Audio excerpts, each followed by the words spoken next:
Dari kami, Cawapres Survei mempersembahkan Cawapres sesungguhnya nomor 1 Bapak Muhaimin Iskandar, Bapak Gibran, Mas Gibran, Raka Buming Raka, dan Pak Mahfud MD. Kerjasama penempatan, karena saya tutup dan nangis-nangis dia butuh tenaga kerja, akhirnya untuk pertama kali dalam sejarah Saudi Arabia akhirnya mau menandatangani MOU kerjasama negara dari negara. Fotonya lagi dipermasalahkan dua tokoh itu. Masalah fotonya katanya editan sama ijazahnya palsu. Gak apa-apa, besok teman-teman media. Dari itu, sesudah itu seluruh ajudan dan pengawal saya ditarik oleh polisi, sehingga saya jalan sendirian. Saya bilang kalau begitu caranya saya menyewa bodyguard swasta.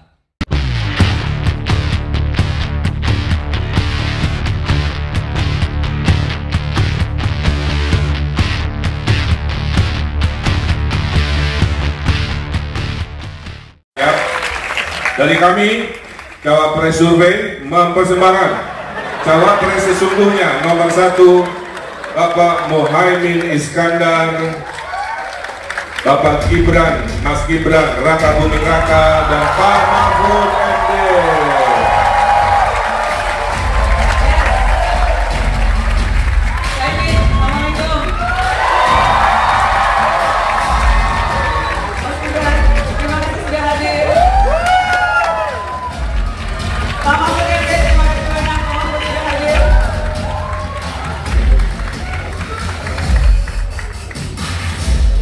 Boleh dong aku masuk ke depan, ini jarang-jarang nih Cawapres Survei dan Cawapres asli nih. Boleh nggak di tengah sini? Aduh, keren banget. Aku di tengah gitu dia. Kasih tepuk tangan dong untuk semuanya. Para tokoh yang berbesar hati, para tokoh yang bilang tadi politik bukan matematika, para tokoh yang takdirnya sudah ditentukan oleh yang di atas, tapi tetap bersaudara semuanya. Terima kasih. Terima kasih. Boleh saya meminta Cawapres Survei untuk turun ke bawah? Mohon maaf. Mohon maaf ya, ada Cawapres Survei. Kami sudah biasa turun. Boleh turun, boleh ke samping. Mas Erick, kasih tepuk tangan dong untuk Sandiaga Uno, Erick Thohir, Ridwan Kamil. Boleh silakan Bapak Mas.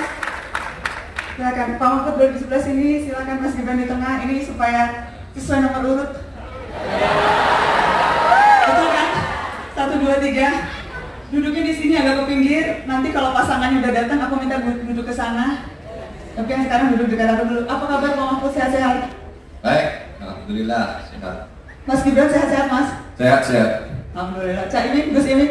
Alhamdulillah sehat. Sehat. Ini saya tahu lagi melalang buana kemana-mana. Kayak Mas Gibran baru dari Sumut kan? Iya, baru pulang dari baru pulang. Pak Mahfud dari Madura. Dari Madura. Gus Imin dari mana Gus? Dari Jombang. Wes, sudah keliling kemana-mana. Sudah keliling. Terima kasih banyak sudah meluangkan waktu untuk hadir di perayaan Mata Najwa. Sekali lagi tepuk tangan dong, senang sekali. Jadi Mata Najwa 13 tahun. Tadi saya bertanya kepada teman-teman sebelum ini, 13 tahun yang lalu melakukan apa sih kalau kilas balik? Jadi saya mau tanya juga, Gus Imin 13 tahun yang lalu itu kalau catatan saya Gus Imin itu baru saja jadi ketum PKB, ya kan, 2008. Lalu dilantik jadi Menteri Tenaga Kerja Transmigrasi 2009. Jadi kurang lebih 13 tahun yang lalu pun sudah menduduki posisi-posisi penting ya Gus? Ya, saya 13 tahun yang lalu pas kebetulan Menteri Ketenagakerjaan dan Transmigrasi. Sebelumnya Wakil Ketua DPR RI. Iya. Ini waktu mahasiswa ini. Ini waktu mahasiswa. Yang mana sih Gus? Kiri apa kanan? Kok belum banget? Jangan-jangan bukan ini Gus Imin.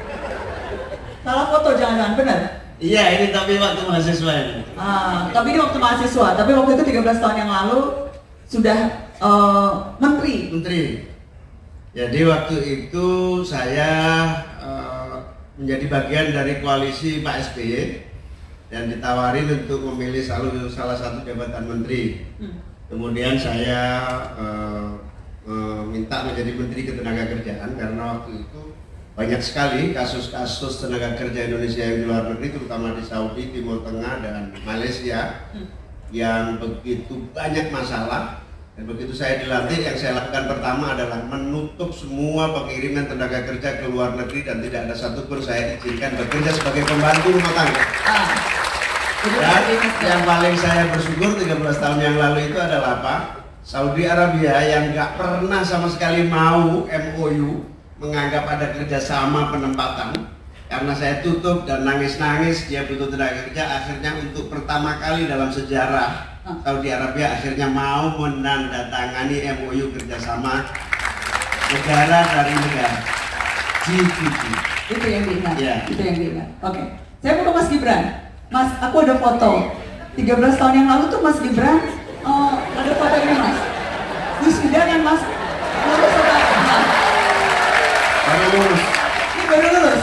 Iya baru lulus. Ini di Sydney apa di Singapura Mas? Ini di Singapura. Oh ya, tahan dulu Mbak. Ini fotonya lagi dipermasalahkan dua tokoh itu.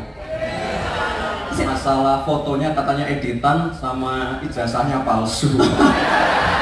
Gak apa-apa, besok teman-teman media seperti biasa jam 7 pagi di balai kota, ntar saya bawain ijazah saya ya.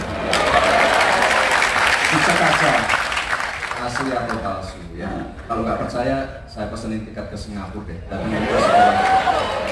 Kalau perlu langsung ke Singapura gitu ya Mas Gibran? Masalah kan soalnya ya. Mas, apa sih yang diingat waktu lagi ini? Lah, hilang. Boleh muncul lagi nggak? Aku lagi mau nunjukin mukanya Mas Gibran. Apa yang diingat momen 13 tahun yang lalu ini Mas? 13 tahun yang lalu ya. Gak nyangka sih Mbak sampai di titik ini. Awal-awal dulu diundang ke Mata Najwa kan saya juga belum jadi apa-apa. Sekarang bisa duduk bareng dengan orang-orang hebat, Prof Mahfud, Gus Muhaimin, luar biasa sekali. Baik, kalau itu Prof Mahfud 13 tahun yang lalu, Prof Mahfud sudah, kalau catatan saya 13 tahun yang lalu sudah jadi hakim konstitusi. Iya, Ketua Mahkamah Konstitusi. Ketua Mahkamah Konstitusi.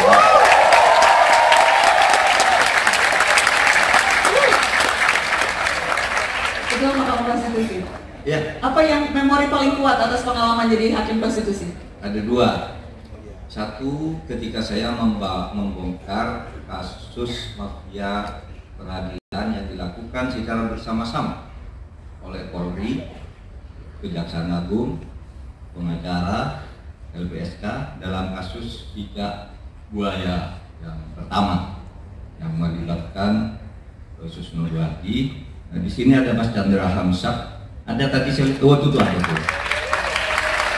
Beliau dulu dikriminalisasi, tidak melakukan kesalahan ditahan untuk mengurangi waktu itu analisnya jumlah komisioner KPK yang jumlahnya 5 itu ditahan, 1 sudah ditahan, 2 ditahan lagi sehingga tidak korup. Nah waktu itu saya bongkar perselingkuhan di antara penegak hukum itu ada rekaman pembicaraan untuk memenjarakan Chandra Hamzah dan Yudit Samad. Saya ingat, saya meliput Ingat. Tapi lebih dari itu, sesudah itu seluruh ajudan dan pengawal saya ditarik oleh polisi, sehingga saya jalan sendirian. Saya bilang kalau begitu caranya saya menyewa bodyguard swasta pada waktu itu. Tapi pada akhirnya diselesaikan oleh Presiden SBY, hanya kira-kira 4 atau 5 hari saya tidak punya ajudan, tidak punya pengawal, semua polisi ditarik. Akhirnya polisi datang menawarkan, Bapak adalah pejabat Ring 1, apapun yang Bapak minta kami berikan sekarang. Waktu itu saya ingat Kapoldanya Wahyono yang mengantarkan, Bapak milih sekarang Bapak dikawal oleh negara. Karena waktu itu saya bilang ke Pak SBY, saya mau nyewa pengawal swasta kan banyak. Saya punya anggaran untuk itu, kalau negara tidak mau saya bilang. Nah itu, lalu banyak lagi sih. Yang kedua soal pemilihan umum yang pada waktu itu mau kacau. Karena hari Senin malam itu Pak Prabowo dan Pak Wiranto datang ke kantor PP Muhammadiyah yang menyatakan mereka akan menarik diri dari pemilu kalau DPT, daftar pemilih tetap, itu tidak diubah. Nah, yang mau mengubah tidak ada yang berani karena DPT itu sudah diumumkan secara resmi. Saya bilang Pak SBY, kalau keluarkan perpu untuk menyelesaikan ini, Pak SBY keberatan. Kalau nanti saya keluarkan perpu lalu ternyata ditolak oleh DPR, saya ngancur. Maka pada waktu itu saya bikin sidang hanya 1 hari. Ya. Jam 9 sidang, jam 4 sore diputus bahwa KTP dan paspor boleh digunakan, dibawa ke TPS untuk memilih. Yaitu pemilu berjalan aman, lancar dan selesai. Itu tadi kilas balik 13 tahun lalu. Kita ini kenal lebih dekat dengan calon wakil presiden yang akan berkontestasi di 2024. Jadi saya ada sejumlah pertanyaan reflektif yang mungkin jarang ditanyakan orang. Mungkin dijawabnya cepat-cepat saja. Hanya supaya ingin kenal kepribadian lebih dekat. Gus Imin, hal yang kerap kali terpikirkan saat sebelum tidur. Singkat aja Gus. Dulu-dulu atau akhir-akhir ini? Akhir-akhir ini. Sebelum tidur mikir apa? Ngaku Gus. Oh, kalau akhir-akhir ini sebelum tidur itu selalu yang saya pikirkan pertanyaan-pertanyaan. Saya ini setiap acara rame, tapi kok surveinya jelek terus.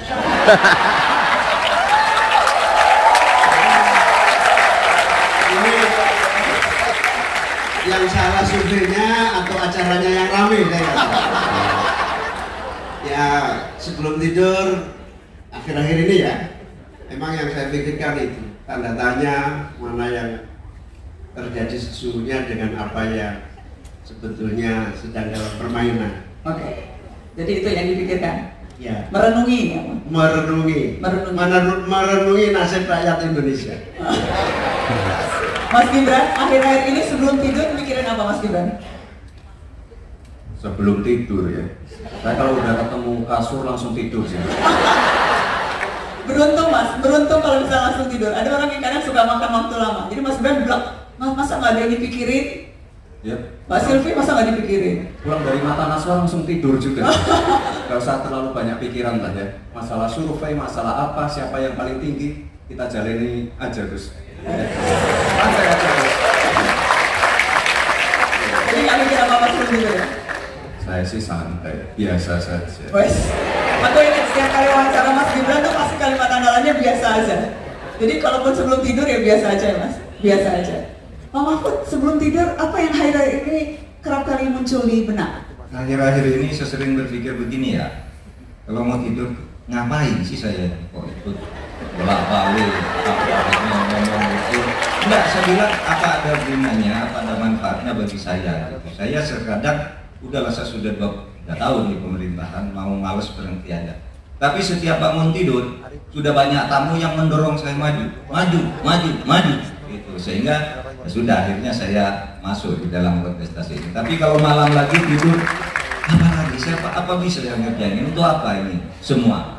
Besok semisalnya jadi pejabat lagi, apa bisa saya mengerjakan masalah-masalah yang begini besar saya hadapi? Kan banyak yang hebat-hebat menurut saya. Tapi lagi-lagi terutama itu ada di Kunjoro setiap hari apa maju aja, nggak ada orang lain yang bisa. Semangat lagi saya sampai akhirnya masuk dalam daftar kontestasi. Wes, ini dijawab cepat aja ya. Gus Imin, lebih baik dicintai atau mencintai? Iya, pasti lebih baik dicintai dong. Oh, iya. Dicintai. Mas Gibran, mencinta atau dicinta? Mencinta. Mahfud? Saya tidak bisa memilih satu, karena orang dicintai tapi tidak mencintai itu membuat orang lain menderita. Tapi orang mencintai tidak dicintai, diri sendiri akan menderita. Oleh sebab itu harus timbal balik. Harus timbal balik. Oke, saya mau hal yang ini, orang nomor 2. Tiga-tiganya terbiasa jadi pemeran utama rasanya. Sementara orang nomor 2 itu katanya ya harus sadar diri, harus tahu posisi. Jadi saya mau tanya, Gus Imin, bagaimana menyiapkan diri menjadi orang nomor 2? Seberapa sulit kira-kira jadi orang nomor 2?